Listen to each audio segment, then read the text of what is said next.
is the horror flick, Digger Dish, Super 6, Big Mitch.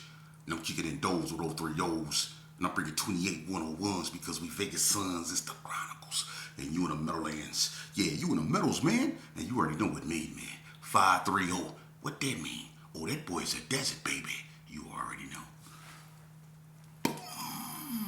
Hubba dub scrub, 22-inch gold daddy dangs, and big bolo yang, let it rain. I can never sit on my claims, man. Welcome to Vegas Chronicles with the whole Super 6, Mr. Digger. Ditch Big Mitch. And today, like any other day, you know what we do. You're not new to this. Stay true to this. We kick actual factuals. Like no additives, no preservatives. Just raw and uncut. Like what? Like summer sausages and crackers. You already know. Shout out to everybody that's been rocking with your boy. Shout out to everybody that's been sending me positive feedback.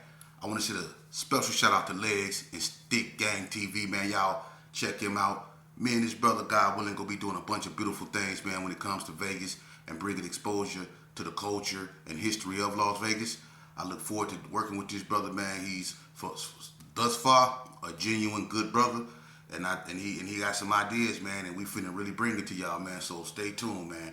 Shout out to all the brothers that keep it positive. Shout out to my brothers from the north, man, who've been rocking with me like you wouldn't even believe, man. It's some real good brothers out there, man, that don't look for recognition, that don't want to be in the spotlight, but just recognize real for real, man, and they truly want to see these youth up out here, out these streets, man. So shout out to them brothers out there, man, from the north, man, that's been rocking with me and giving me positive feedback, man. And I want to send a special shout out to my brother Arthur, man. You know, OG Jr. from Donna. You know, me and him, we conversated, man, and like gentlemen, you know, and we left that bull stuff alone, man, because before we was foes, we was friends, you know, and we talked to each other like mans, man, and you know, to me that's so humbling, because at one point in time, me and him couldn't talk, you know, but you know, he always been, you know, my brody. I always had genuine love for OG, man, and I'm going to always have genuine love for him, man, you know, and I'm glad me and him was able to, you know, break the ice, you know, and talk and clear the air, because it's long overdue, and by me and him doing that, you know, we setting the standard, and, this, you know, for everybody, you know, that's been, you know, at odds with each other from different neighborhoods behind the past. We can't continue to let the past define us, or we'll never have no future. We've all made mistakes, but mistakes are the greatest teachers in life if you just let them teach you, if you learn from them. You know, we all done things we wish we wouldn't done. We wish we can take back. Well, there's a bunch of us that do it, some that don't. But I'm speaking for the ones that do. You know, it's a bunch of people that, you know, want to, you know, go through what they went through, learn from it, use it to teach the youth so they don't have to go through it. You see? So I'm saying it to say this. Saturday, I went up there to meet Legs and talk about the documentary Vegas, right? We're going to do a documentary on Vegas, and we're going to do a documentary on my father. So it's going to be big, you know, and I'm going to have a lot of people, you know, giving their input, because it's a Vegas thing, you know. So everybody's welcome, you know. But anyway, I went to Doolittle, and I didn't know, you know, that, you know, where I come from Herbert Gerson, man, and I was born and raised over there. I didn't know that they was going to be up at Doolittle at the, you know, at the same time. I didn't know. But as I was going up there, you know, two of my older brothers from over there, DMC and Creole, they see me when I was going in the gate, and one of them said, "You ain't swole," you know, and I ain't hear him because I had on my headphones, but my girl heard him, and she said, "They talking to you." And I turn around, it's DMC and it's Creole. And I want to say something, man. The love that DMC showed me and the love that Creole showed me, I can feel it. It was genuine. My cousin, Baby Gangster, I love him. You know, he showed me genuine love. Max, my other cousin, genuine love. Everybody, Flock, Earl Woodlock, they showed me genuine love. Everybody, Jit, I didn't even know who he was, man. My childhood comrade, coldest dude on the basketball court with the shoulder lean with it, though. His shoulder like this, but he could have went to the NBA. He cold with it. I'm out there, you know, it was genuine love, but I'm going to tell you the truth. And my cousin, Ra. Shout out to Ra. Shout out to Din. Shout out to Quest. All them brothers, I love them. They showed me genuine love, man. But I'm going to tell you something. The devil was out there, too. Yeah, Lucifer. He stay out there, you know. So, it was individuals out there, that wasn't feeling me, for whatever reason, and like BG say, some people just mad, and that's okay too, because I'm through with that. You know what I mean? If I'm gonna be for the youth, I'm gonna be for the youth. If I'm gonna be a positive example for the youth, then I gotta be a positive example for the youth. It's got to be some battles I'm gonna have to walk away from that I didn't used to. But see, when you walk away from a battle that ain't even worth your time or your attention, that don't make you weak. That make you a man. Because it's not about being tough. I told y'all that. It's not about being tough. It's about being smart, man. It's about using your head, not your emotions. Because your emotions is going to get you under that grass. It's about using your brain, man. And I used my brain. I realized it was a lot of people out there at Doolittle that genuinely had love for me. I like when Boonch, for sure. Poncho, that's my big Brody right there. And I'm going to tell you something about him. And people, and I don't kiss ass. I don't do none of that. I tell the truth. But I'm going to tell you this, and I tell anybody in their face, if you couldn't go on Bluff, when Dean Boonch Mama moved from the other side of Bluff to right next door to Flock them, if you couldn't go in Dean house and make you a sandwich, I don't care if you was in Cary Arms, I don't care where you from. If you can go up in Dean house and make you a sandwich or get you a glass of water, you was not from the turf. Straight up. Because I done been in Dean house, in Poncho Mama house, and it's been about 50 GPKs up in the kitchen. Standing up, eating, barbecue, just standing around the kitchen. Swear to God. And they all like her sons. You see? Dean was our mama. Poncho family. We ain't homies. That's my big brother. That's what people don't understand. So the love and the bond that we have, it goes beyond this GPK stuff. We really from the bricks. We beyond that. I'm going to tell you something. I'm going to tell you our story. And this is why I love Dan. I love Dan because when I was 4-year-old kid, right? I was 4 years old. And I think I was on Comstock. He remember I was. My stomach was hurting. I had to use the bathroom. And I'm from the G's. You know what I'm saying? And I couldn't make it to the house. So I pulled my pants down. It was on the sidewalk taking a cold gangster just outside, just sitting on the sidewalk like this way. Somebody say, ugh. I look up, it's Dan, DMC.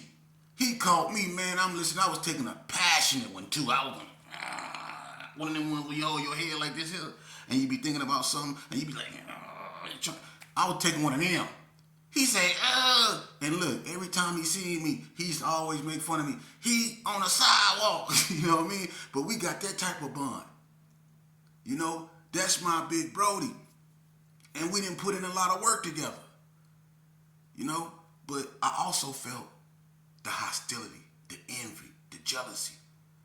I ain't gonna say no names. I'm not trying to start nothing. But it was a cat out there that was in his feelings. Already been hit on his chin. Boom.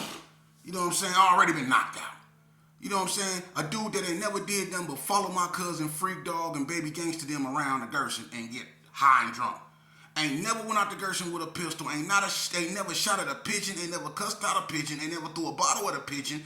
Ain't never got in an altercation with a nun. Ain't never did nothing like that. Now, if you beat up a base head or two, if you still on a base head or two, or you knock out a base, that don't count. That ain't gang banging. You ain't never ragged up, got no thing, went in nobody's neighborhood and did nothing. And you shouldn't. But don't be out there acting like you did. But you got them type of dudes out there in their feelings. I never did nothing to them, never said nothing to them, or nothing. But see, that shows you, I was a gangbanger, not a gang member. But the gang members are mostly mad at me. Let's put it that way. People that was gangbanging, it was all love because we know the struggle. When I walked up to Flock, I gave Flock his props. You know why? Because Flock was one of them Gersons that never tried to put a pistol in my hand. And shout out to all the homies that never tried to put a pistol in my hand. Flock always tried to put some money in my hand and some common sense in my head. You see? That's why that's why he's still here. That's why he's still the way he is. Because Flock always kept it real. I didn't have to impress him by going up there, you know, shooting up the Bloods or shooting up the 60s. I didn't have to do that for Flock. I didn't have to do that. See, Flock wanted me on the streets. As much as I love Bread gonna put that pistol in my hand. Flock tried to put some money in my hand. Flock told me to have money. Bread told me to take money. You see? But I followed Bread ideology. That was my mentor. But it got me sent to prison. It got me a whole bunch of stuff living that type of life. I lived a hard life. But I just want to shout out all my childhood friends and bigger homeboys, brothers. I call them brothers because that homeboy thing is a thin line between hate when it comes to homieism. But I just want to give them a shout out because they never tried to steer me in the wrong path. I got a lot of childhood big brothers, man, that didn't want me gangbanging, man. That tried their best to keep me out that madness, man. And I was a youngster, too. See, what people didn't know, when I used to be around, when the Palmer Boys and Mex and Big Mex and Michael Jackson and them used to be around, see, I go way back to the Palmer Boys, the first gang unit. See, the tan Jeeps, tinted windows, Regina Coward, all of them, I go back to that era. And what people don't understand, when I was a little kid, when I was just 10 years, 11 years old, when the big homies used to be out there doing their thing, they used to give me the gats. I had about 5 gats on me, but I was so young, I walked right by the police. Because I was young. And they never would expect me, a person that age to have all those, guns. But I'm going to tell you something about that. I was playing with those things, man. I was going around showing other little kids what I had, lying, saying that they was mine. I could have blew my little package off. I could have hurt myself. I could have hurt another kid. I had about 4 or 5 gats up on me. Because the Palmer Boys used to rush the homies and used to have the homies, strength up. The police used to rush the Gersons and have them strength up. So the guns that was out there, I had 3 or 4 of them on me, and I wasn't scared to carry them. I wasn't scared to use them neither. So I grew up in the game fast. You see? And that's why I live the life I live, And listen, to you youth about that, I understand the peer pressure, and that's what y'all all succumb to, peer pressure, because you want to prove to people you're not soft. You want to prove to people that you ain't no punk. You want to prove to people that you're not weak. But instead of proving to yourself that you don't have to prove to them that you anything, it's about you. That's where it begins and that's where it ends, with you. They can't define you, only you can. And when you listen to them, you defining yourself as a follower. You have to be okay with being by yourself. You have to be okay with that. If you want to be strong in this game, if you want to remain strong in this game, when I mean the game of life, if you want to remain in this, you have to be okay with being by yourself. You have to be okay with being called names, as long as you know who you are. People go talk, ain't nothing you can do about that. I had to learn that the hard way. Trying to fight everybody that say something bad about you, you gonna be fighting for the rest of your life, man. People go talk. Even when you're doing right, people talk bad about our Lord and Savior. People talk bad about righteous men all the time, man. That's just how life is. People get up in the morning, they don't brush their teeth, they don't wash their face, they don't pray, they just get up. And you know what they get up to do? Hate. They get up to hate. And it don't matter what you do, it don't matter what you give them, it don't matter how many times you pray for them. They gonna continue to hate. You see? And that's what you youngsters need to understand. Now, one of these cat in the comment section said that why do my channel cater to the destruction or cater to, I guess, gangbanging? My channel don't cater to gangbanging. My channel cater to reality. A reality that a lot of people don't want to acknowledge that lies over here in Vegas. They want y'all to believe that Vegas is about bright lights, Mayweather fights, and all that. Nah, that's the Strip. We over here in the projects, the historic West Side, the North, the evil East. We over here on that in Henderson. And there ain't no sunshine over here. It's raw and uncut. Like summer sausages and crackers. For real, man. And whether you NTG, BTD, or DSC, GPK, WCB, H2D, UCC. It don't matter, man. We all been through it, man. We all done lost children. And that brings me to this right here. My channel don't cater to gang banging. It's a lot of people my age that lost their children to gang violence. And a lot of them really trying to hold on. You see? A lot of them is really trying to hold on. And it's sad because it took something like this or something like that for them to really wake up and realize, man, what have I done? Because the same thing that I was infected with, my child got infected with it, and I lost my child. A lot of these cats out here have lost their, y'all don't know what these cats going through, man. That's a void that would never be filled. That's their greatest accomplishments, man. And a lot of y'all out here that's doing this, man, this is the funny thing, man. I don't condone no type of nothing. I used to. And I'm a man, and I admit to my mistakes. I don't condone violence. I don't. We done that enough. You know? But this the thing, man. And this is the honest to God truth. A lot of y'all that's doing this, a lot of y'all that got issues, y'all really, when we was out there in them streets and it was really on, when the 60s and the Donna streets was really at each other's throats, man. When the West Coast Bloods and the Gersons was really at each other's throats, man. When the NTGs and the Gersons was really at each other's throats, man. When people were really going to war, man, really tearing it up. Where were y'all at? Where were y'all at? Huh? Where were y'all at? Man, listen. I'm not finna go back and take the scab off no old wounds. Let me tell you something. When I had when Reverend Ballhead, when that issue happened with Reverend Ballhead, man, you know, that was a person that me, Bread, John Holloway, King Roger D, Ludall, Poochie, you know, Rizon, you know, the Trailer Courts, all them, man. We love Sonny so much, man. DMC and Sonny was like that. You see Sonny, you see DMC. You see Sonny, you see Poochie. You see Sonny, you see Bread, me. You see Sonny, you see Boonch. You see Sonny, you see Rizon. That's how he was.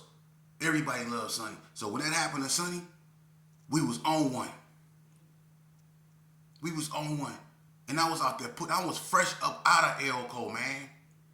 I went out of Elko 2-3 days, man, and I'm doing drive-by shootings. And I swear to God, man, I swear to God, when we was getting it together and finna go, and it was people out there, and we was like, who ride? You know, everybody got their thing. What's happening? Who going?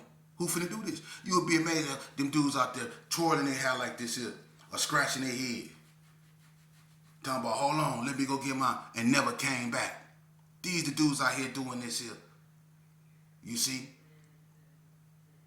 But we was the ones taking them risks. Them the dudes with the attitudes, man. And that's cool because as much love that I felt at that park when I went to Doolittle, I also felt why I shouldn't come around no more. Because I'm going to be honest with you. I used to be in the streets and I was vicious. I know the streets. And I know if I feel I have to put myself in a position to be able to react to something that I know about to happen, I don't want to be there because it's going to get ugly. I don't want to be there. You see? And I can feel the tension, the division, you know? And I don't want to be the cause of that because I got family, blood family that's from out there, stewards, all that. My family was out there. So I didn't want to put them in a position to where, nah, we're not going to do none of that. What I'm going to do is I'm going to remove myself, which is what I'm supposed to do because I'm for the future, not the past. You know? I'm not, and then I had relatives out there, you know, like I say, Rah-Rah, Baby Gangster, Mex, all my family, Shannon Rab, all them. I love y'all, DMC, Boonch, all y'all that I love y'all, man. But it was some people out there, man, that got issues, but they wasn't man enough to bring them to me. I was right there in their face. I don't got no issues with nobody. You know, whatever happened in the past, that's what it go be. If I live my life doing like this here, looking in the past, I'm going to continuously fall on my face, and so are you. I do these videos because I want these youngsters to know that, yeah, the Gersons in the 60s was at it, but you know what? We family. whether we want to accept it or not. We family. The Gersons and the Donalds was at it, yeah, but you know what? We family. The Gersons and the West Coast Bloods, we was at it, but you know what? We family. Family falls out with family. Unfortunately. But we can never forget we family.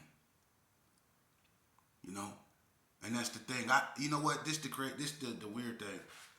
I had this partner, man. I trained him in NCC. He was in the wheelchair.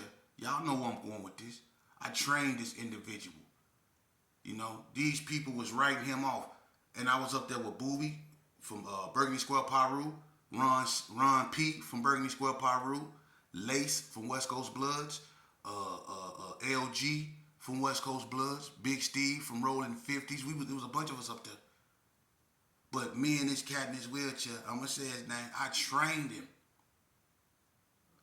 Because I didn't like how they was doing him. How they had him in the wheelchair with a bag of ice, with an old man push. I ain't like that, so I trained him. Me and him was working out all the time, man. And sometimes it'd be me, him, Pokey P from 6 O's, Big Steve, a whole bunch of people. We all from different neighborhoods and we all working out. His name was Heavy. He was from West Coast Blood, and Heavy was the one that unalived my Big Brody L at the Comfort Inn that started it all, that revamped Vegas, revamped gangbanging back in Vegas back in 87. He was the cause of it all. But when me and Heavy got to talking, and Heavy told me straight up, Heavy don't hate the Gerson. What happened right there, it was messed up, and he didn't even want to talk about it. And Heavy found peace, man. Me and Heavy was talking, man. We both messed up, and I could never be angry and upset with him when I was in there for the same type of stuff, man. And I guess that's what made us so close. But I bought him out that wheelchair. I was there when they gave him his pardon. I was the first one to know he got it, because when I walked by his window, because we told each other if he got his pardon, because I used to walk by his window to go to the infirmary, and if I walk by his window, if he say in the morning, that means he got his pardon. And when I walked by his unit, he said in the morning. I said, you got it? I ran to his window, and I grabbed his hand. I ain't gonna never forget that man was shaking heavy. That was my Brody. And when he went home, he walked up to me. He said, "Sheep, it feel like I'm walking on needles, but I'm walking. I'm walking, dog." He ain't had no cane or nothing, man. He walked out of prison. And he was the only one, other than Brother Safari, from the Muslim community, that sent me money. And he passed away like 6 months later. He sent me and Lace some money. I never forget it. Heavy. The original Heavy from West Coast. Doug, DT. My big Brody. You see? We family, man. So all you people that got anger and mad, go to church, man. What you mad for? You still here, you still breathing when a whole bunch of people ain't. You woke up this morning when a whole bunch of people didn't. What you mad for? God giving you a chance to get right. Don't spend your time on this earth, because it's limited. We're not going to be here forever. Don't spend your time, especially when you're my age and God allowed you to still be here. Don't spend your days being mad and angry. That's not going to do nothing but get you to that cemetery faster than what you want to be. Don't stress yourself out. For real. And another thing. Some people feel he get all up. What's a hater? The haters, the credit, it make the homies look bad. Are you serious? Let me explain something to you. The homies make the homies look bad. Y'all always talking about he make the haters. Man, them dudes ain't thinking about y'all. Them NTGs ain't thinking about y'all. Them Donnas ain't thinking about y'all. Them dudes got grandkids. Some of them dudes is pastors and ministers. Y'all still stuck in that mind. And you is, because y'all still hanging out there in front of churches smoking that bull crap. Come on, man. He out here giving the haters. Man, come on, man. Nah, what I'm trying to do is let these youngsters know what they signing up for and what they signing up for, and I'm going to tell them the truth. Don't let these dudes woo y'all into thinking that they a brotherhood of unity and love. You'll be bored. Listen here. You join the gang, you setting yourself up for failure. I'm letting you know that right now.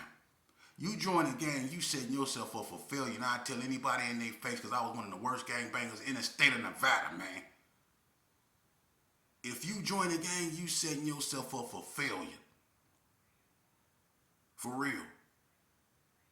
And you know what? Shout out to the people that look out for their kids.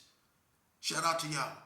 But when you looking out for your kids, if you out there and you in a gang, say you a jacker, say you whatever you doing, but you making money the wrong way, but you taking care of your kids though.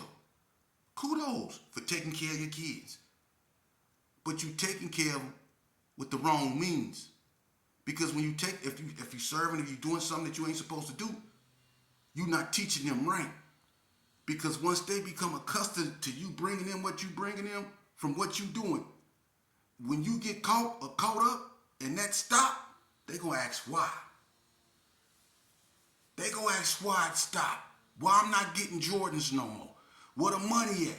You locked up. You need all that money now to get you a lawyer.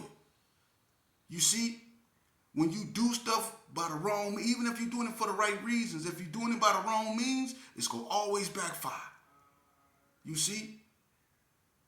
So if you really want to be in your child life, I'm gonna tell you something. It's not about materialistic things.